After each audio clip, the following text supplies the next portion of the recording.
Over the last course lectures, you learned all the core basics you need to build amazing Flutter apps, and actually already a bit more than just the basics. After all, we had a look at responsiveness and writing adaptive applications.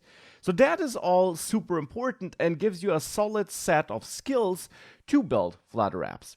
In this module here, we'll dive a bit deeper into Flutter, have a look at some behind the scenes stuff, like for example, how exactly it rebuilds the user interface and what you can do in your code to make that more efficient.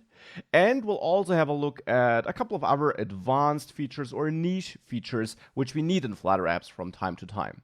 In detail, just as I said, we'll have a look at some of the under the hood stuff Flutter does, which is of course not directly important for you because you don't have to, well, manage that under the hood stuff yourselves, but it's A, always good to know how the tool you're using works, and B, as you will learn, there are some things you can and should maybe think about when writing code because you can then improve the way your app works and, most importantly, improve the performance of your application.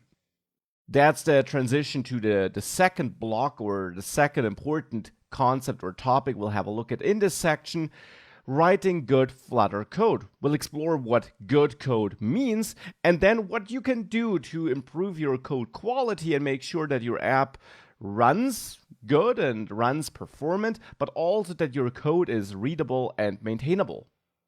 And last but not least, throughout this module, we'll also have a look at a couple of advanced Flutter and Dart features.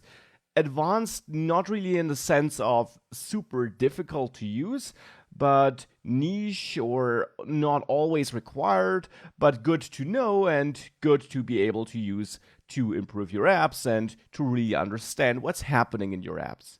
So this is a very important module as it will take you from I know how to write a basic Flutter app to I know what Flutter does and I can now use that to write more advanced apps.